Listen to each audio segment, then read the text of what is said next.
The WWE title scene has just collapsed, and I mean that literally. Triple H has reportedly been forced to make an emergency creative change after weeks of internal chaos, injuries, leaks tore through the company's plans. Now, this is not your typical rumor. This is full-on breakdown. Seth Rollins is out for 6 months, as we know. Gunther is out and injured, as we know. And sources say WWE's top title is about to be cleared vacant, while a brand new plan is already in motion to determine the next WWE champion, according to rumor and gossip online. Now, we're going to take you on the swerves. We're going to take you on the direction. We're going to take you on this ride. Remember to hype up this video, like, comment, subscribe, become a channel member today. It's so crucial to the development, the progress, and the future of this channel, because without you, there is no Sean's View. It's all happening. The build-up to the Survivor Series as it approaches. It's a November to remember, and I have got the shocking details that the mainstream won't even touch. If you want exclusives, if you want to hear first before anybody else, remember to like, comment, subscribe, and become a channel member today and click that bell. Turn on all notifications. Now, according to multiple insiders, and it's always subject to change, Triple H, The Game, has called an emergency creative meeting late last night. We're talking after midnight, long after SmackDown went off the air on Friday Night USA Network. And we all know what happened with the whole Charlotte Flair drama, with the nip slip, with the wardrobe malfunction. The directive from the top was clear. Rip it up and start over. Gunther's injury removed a major piece from the puzzle. Seth Rollins' injury and surgery catastrophic. And just like that, WWE's long-term roadmap gone. I'm told that the whiteboard in Stanford was completely wiped clean. One source said it was like watching a panic room. Producers arguing, scripts flying, and Hunter pacing the room asking, who's left standing? The emergency decision, viewers. And then the name came up that no one expected. The name Aleister Black. That's right. Triple H has made a midnight call that shocked everyone. Aleister Black, who only recently returned to WWE, is now being positioned as the #1 contender to challenge Cody Rhodes for the undisputed WWE title at Survivor Series, now that Drew McIntyre has also been suspended. Now, this wasn't planned weeks in advance. This was an overnight rewrite to save the show. WWE is now building its entire main event picture around a man who hasn't even been in the top creative tier 2 months ago. He wasn't even thought of being in the main event, the closing show. And fans, well, they seem to be split. Half think that this is bold. The other half think that this is desperation. Now, here's where things get very wild. With so many injuries and uncertainty, WWE officials have reportedly discussed declaring the title vacant because, again, the uncertainty, the injuries, the backlash around Cody Rhodes as the WWE champion, how, you know, Cody Rhodes, again, boring, blanding, and dull as the WWE champion. That's right, vacant. Now, WWE hasn't done this for a long time on their main roster as it concerns the coveted WWE title, but this time, they're considering a brand new format to decide who becomes the next champion on the SmackDown brand on the USA Network on Friday nights. Now, I am hearing talks of a multi-night tournament across both Raw and SmackDown that could culminate at the Survivor Series, kind of like Deadly Games from the Attitude Era, 1998 Survivor Series, viewers. Remember that one. Imagine Cody Rhodes defending against Aleister Black one night, then the winner facing the tournament finalists at the pay-per-view itself. If this goes through, WWE might pull one of its boldest booking moves since the brand split. And Cody Rhodes, he's reportedly calm. One insider told me Cody's response was short and sweet. If they want chaos, I'll bring control. Cody isn't just holding the belt. He's holding WWE's identity right now. He's the face of the new TKO era. But if this title gets vacated, Cody could lose everything without even being pinned. This is surging. Could it be a purging?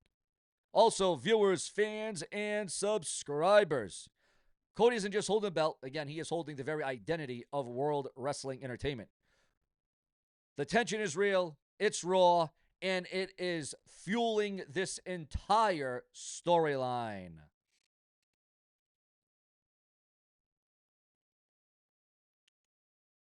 Meanwhile, breaking news, viewers. Breaking news coming in right now. According to the dirt sheets, the websites, and news, there's breaking news as it concerns John Cena and Monday Night Raw. Meanwhile, breaking news, John Cena has been confirmed to open up WWE Raw live tomorrow in Boston, in Beantown, at the TD Garden. Cena is set to address the WWE Universe about the chaos surrounding the title picture, his own future with the company, and it is being called a must-see moment internally because we all know the last time is now for John Cena. Backstage, the locker room, well, they're buzzing. Drew McIntyre, AJ Styles, Randy Orton has said to be frustrated, feeling they've been leapfrogged by Aleister's sudden push. But the message from Triple H is crystal clear. Adapt or get left behind. I'm also told that Survivor Series 2025 has been completely rewritten and that this could be WWE's most unpredictable pay-per-view in years. Some see shades of AEW-style storytelling creeping in. Fast pivots, layered feuds, and blurred lines between story and reality. That is the new TKO playbook, but of course that can change at a moment's notice. One producer even said, "This is the chaos we needed." The fans stopped guessing, and now they're hooked again. All of this leads to WrestleMania implications. All of this leads to one massive question. What happens for WrestleMania next year going into 2026? If Aleister Black actually beats Cody Rhodes at the Survivor Series, you're looking at one of the biggest shock title wins in years. But if Cody retains the WWE title, he becomes untouchable, the face of WWE's new creative era. Triple H's gamble might make or break this entire experiment for TKO. So here's what I want to know from all of you. Should Triple H vacate the title and start fresh, or crown Aleister Black the new face of WWE right now? Drop your thoughts in the comments, and this is one of the wildest of shakeups that I have covered in a long time. And as always, hit that subscribe button, turn on all notifications, because the next rewrite, the next injury, or the next surprise debut, you'll hear it first right here on Sean's View, the place for real wrestling talk. Now, here's the thing, viewers.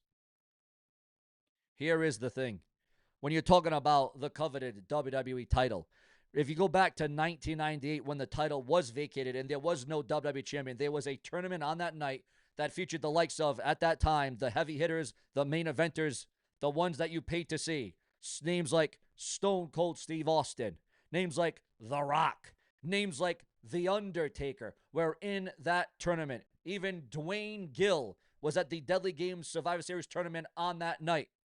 But it was on that night that The Rock changed the trajectory of the Attitude Era by becoming a heel, a bad guy, and by becoming the WWE champion. But he became the corporate champion on that night, did The Rock.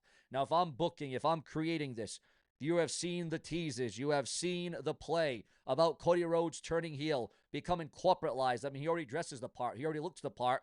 Why not make Cody Rhodes the corporate WWE champion? And then that is where I would have Shane McMahon come in.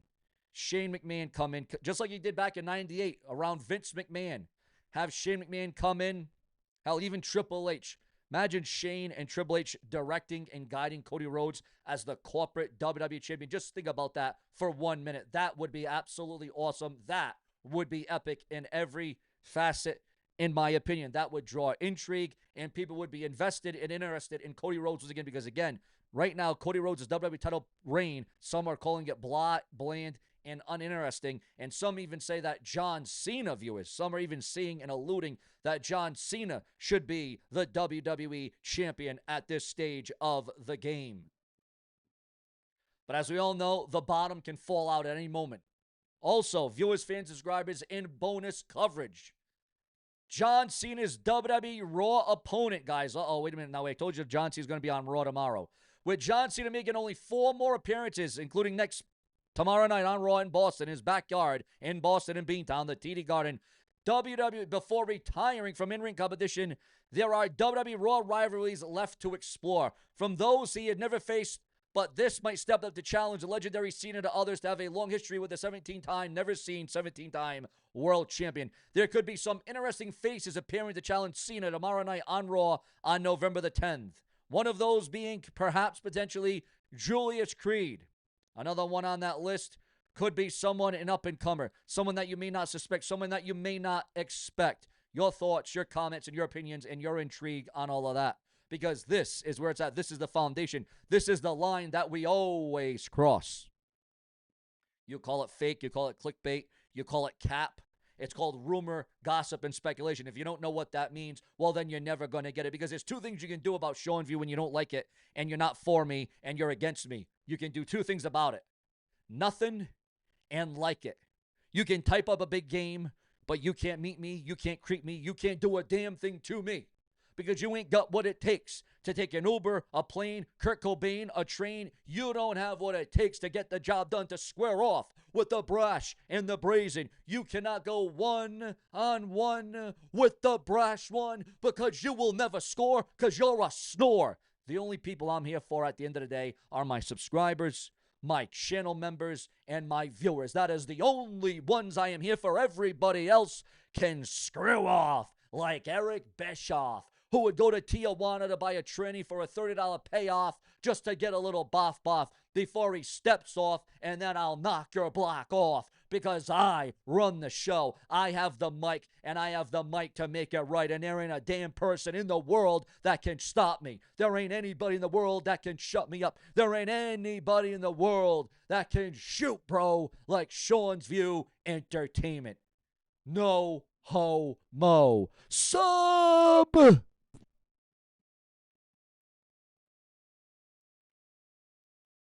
Scribe.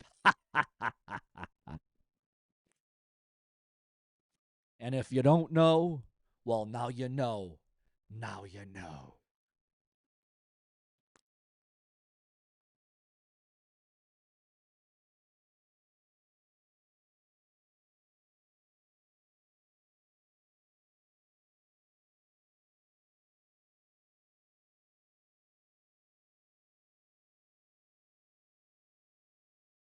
Oh, and guys, for an interesting read online, just when you thought I was done, right? Just when you thought I was done. Oh, no, we slaughter the competition. I'm sick and tired of being held down. I'm sick and tired of the algorithms. I'm sick and tired of the... Bret the Hitman Hart, viewers, finally reveals what he told The Undertaker after the Montreal Screwjob years ago today. Subscribe for real.